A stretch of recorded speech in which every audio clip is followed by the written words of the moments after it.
And I think sometimes because you don't like a team, you sort of take it for granted with that player. And even Laker fans have said this to me. I got to give Bird his due. Or Celtic fans will be like, man, Magic's, he was bad. Packer fans acknowledge Walter Payton after the fact. Maybe the Packers will acknowledge Brian Urlacher after the fact. Or maybe the Bears will acknowledge Aaron Rodgers after the fact. He's Aaron Rodgers, Packers quarterback, joining us. How are you? I'm doing good, Dan. Thanks for that segue there. Yeah, that's pretty smooth, wasn't it? That was very good, yes. Do you think that Bear fans will eventually come around and say, you know what, Rodgers, pretty good quarterback? Well, I think it might depend on how the next, 6, 7, 8 years of my career go. If we beat them down pretty good for a while, then I'm not sure there's going to be a whole lot of love there. But as to your comment before you introduced me, I think there's a lot of respect for Brian Urlacher because he's been doing it for, I would say, at least 4 or 5 more years than I have, and I think once you get over 10 years in this league, there kind of is a league-wide respect because you realize how difficult that is. So maybe Packer fans don't like Brian or Lance Briggs, but I can tell you they really respect him. What would be the reaction, you walking down the street in Chicago? Well, it's happened before, but thankfully it's been at night. We've had a couple games down there, and we stay right there on Michigan Avenue, and I mean that's like a playground, especially when you're living in Green Bay most of the year with those stores, and especially around Christmas time. Coach always tries to tell us not to do this, but a lot of guys, get in some last-minute shopping there because of the great opportunities with the stores there. So there's always some bags coming back, but most of the time people don't recognize you. But nobody's talked any trash to my face. Now I don't want to say that as an encouragement to people to do that because I'm not looking to get in any silly arguments like that. But I'd say in general, the Chicago sports fans are very knowledgeable, very passionate about their sports. But I think there's a respect level with those fans for opposing players, although they don't really like us at all. He's Aaron Rodgers, Packers quarterback, joining us, Dan Patrick Show. Eli Manning hosting Saturday Night Live this week. Cleared that up. Did you? Were you offered the opportunity? I was given a few dates this off season, but unlike previous years where most people decide to get married in the summertime, the dates they gave me were the days of marriages that I was either standing up in or really, really wanted to go. So it didn't work out this off season. I'm hopeful I'll get another invite later on. It's a great show, and I'm sure Eli's going to do a great job, especially if his sense of humor is anything like his brother's. I don't know. Peyton put the bar up there pretty high.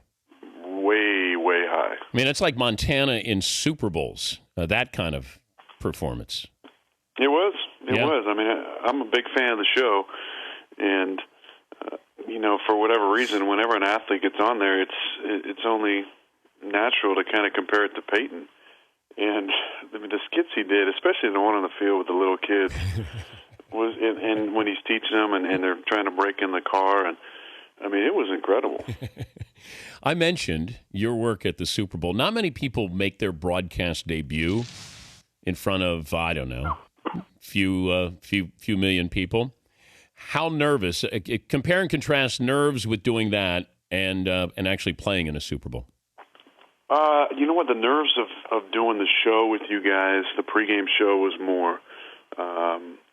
Although I had I didn't have a difficult job that you guys do with the more segments and the information you guys got to know and to be able to recall facts quickly. I was nervous because the Super Bowl had 2 weeks to prepare for that team. A lifetime of playing football to think about that moment. There was a lot of excitement to get the game going. With the Super Bowl show, the thing I was most thankful for was the previous day to be able to rehearse everything. I felt better after that. And then once we got going and got into it and got past the first couple segments, I felt good. But, I mean, you guys use kid gloves with Hines and I and really helped us out, working with Bob, who's done it forever, and yourself, and Coach, and Rodney. I mean, you guys, I'm not trying to pump you up, but you guys were really easy to work with, and you gave us, like, softballs, like, here you go, take this one, So you helped us. You helped us look better for sure. I'm looking at these quarterbacks who are drafted. I don't know if you watched the draft, but the expectations now you were fortunate in some ways. You got to sit behind Favre and absorb it. Now these guys are coming in. Robert Griffin III and Andrew Luck had better be stars. I mean, it's tough enough, but what do you think of those expectations for these quarterbacks now? Well, I said in an interview the other day, I'm glad I got drafted in 2005 when the draft wasn't what it is today. I mean, it's such a spectacle today. I mean, having their own night for the first round and second and third round on their own night, and then the rest of the rounds. I just think there's so much scrutiny on the players now. I mean, every player that's drafted, but especially those first-round guys, it's a little much. The pressure that those guys are going to be feeling, and then not many people are talking about, there's a reason that those teams were picking at the top because they didn't have great teams last year. So you're putting a guy like Andrew Luck in a situation where, he doesn't have Jeff Saturday. I'm glad we got him. Reggie came back, but, I don't think it dies there anymore. The structure around him, may or may not be conducive to being able to step right in and play excellent the first year. Now, we know what happened with Peyton in his rookie year, and then ever since, he had incredible seasons. But some of these teams might not be ready right away to be playoff teams. Now, maybe they will. I mean, maybe Washington and Robert and some of the guys they brought in will be ready to go, but I just think the scrutiny on those players is so much more than it was when I was drafted as a first-round player. It's the pressure level, I think, has really risen because of the spectacle that the draft is now. Packers sending a message, obviously, drafting a quarterback in the 7th round. Did you feel that burn, that sting? Yeah, I was a little bit, just taken aback there that they would make a statement like that. No, I'm excited about another guy joining the room. We got a good room right now with myself and Graham Harrell and Nick Hill, who we signed this offseason. So we've been getting into our workouts. And do you take them out to dinner? Out in a couple weeks. Do you pay for their dinner? I paid for their golf a couple days ago. Oh, okay. That's pretty good. Pretty good. Yeah. But if you're going to dinner, it's Applebee's or do you go to Favre's Steakhouse? Come on now. Applebee's. We got some other restaurants here. Okay, all right. We got a Red Robin. Come on. Do you go into the Red Robin? I have, yes. Oh, they took my favorite thing off the menu at the Red Robin, though. What was that? It was this orange dreamsicle, milkshake that tasted like those orange and vanilla popsicles you used to have as a kid. Did they look like the old Tampa Bay uniforms? Yeah, pretty much. Yeah, but you could get that back at the Red Robin. No, they don't. They don't have it anymore. I was real disappointed when I went in there and they took it off the menu. Is Favre's Steakhouse still there? Yes. Have you gone into the steakhouse? Not in a few years. Did you have to wait a couple of years, though, to get in there? No. Come on, I set you up there. Yeah. Took a couple of years, but I finally got into Favre's Steakhouse. By the way, 7 defensive players. I think they're saying you're on your own on offense. You don't need any help, right? I think so. Yeah, I think we added some great players to the mix. With our first 3 especially, we traded up for 2 of those guys and got Nick Perry as well. So, but he's a Trojan, though. Do you have problems, though? I mean, are you able to separate? Hey, we're Pac-12, Cal Bear, USC Trojan.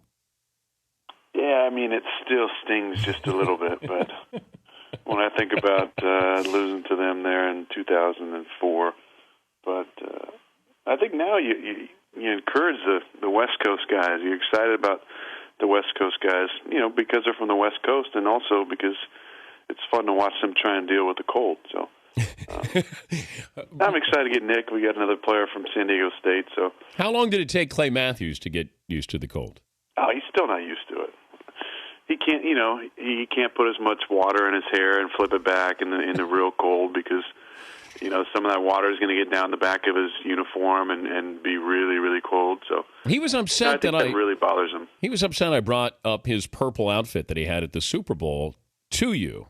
And he goes, "Why would you do that?" I said, "Clay, you were on TV." So he goes, "I know, but you don't have to tell Rodgers that." He's a little sensitive, Dan. You got to, really kid gloves with him. If he's making fun of you, you got to be careful not saying back to him because, he's definitely, with Scott Wells gone, he's probably the most sensitive guy we have in the locker room. Well, good to visit with you. Do we have you guys on Sunday night? Do you know? I didn't. Yeah, I think we got 2 or 3. Oh, you do? I think 3. I think you got Texans. Giants. Giants. Yep. Isn't this the time of year where I ask you if you're an elite quarterback and then it makes news around the NFL? Can we do that? Let's make some news here. Okay. Aaron, do you consider yourself an elite quarterback? No comment. Aaron Rodgers, unsure if he's an elite quarterback. Is that the CBS Evening News intro? Yes, it is. Packer fans worried Aaron Rodgers doesn't consider himself elite. See what we do in the media? It's crazy. I'm glad you asked the question about Eli. I was getting hit up on my Twitter that I said something mad about Eli being on SNL. I'm like, what are you talking about? Wait, already? You didn't say anything negative. No, I did an interview a couple days ago, and they were bashing me about saying something about Eli on SNL. I said, I didn't say anything about it. I said that his brother did a great job, and I'm sure he'll do a good job. Aaron Rodgers, still upset about loss to Giants, rips Eli. Give me that. Yeah, there you go. Well, enjoy the rest of the offseason there. Good to visit with you again. You too, buddy. All Thanks right. a lot. And by the way, I know that you may have heard it, but from somebody who does this every day, you and Hines did a great job at the Super Bowl. Really did. Well, from somebody who plays a lot, you did a great job on Super Bowl Sunday as well. Thank you. Am I an elite? Wait, ask me if I'm an elite broadcaster. Dan, after many years in the business, do you consider yourself one of the elite broadcasters? Hell yes, I do. Bring it on, man. Yeah. Yeah. See? That's how you answer it. Yeah, okay. All right. Okay. All right. Thanks for joining us. I was channeling my inner T.O., by the way, on that no comment. Oh, that was your inner T.O.? Yeah. I would love thought bubbles with you at a press conference because I always think that there's a lot going on there. And I think you could, if your thought bubbles would be really interesting. My mom has got him down pretty good. She knows what you're thinking. After an interview, and I know what you were thinking, and really wanted to stay there. Well, good luck being an elite quarterback, and thanks for joining us. You bet. Thanks. All right, that's Aaron Rodgers, Packers quarterback.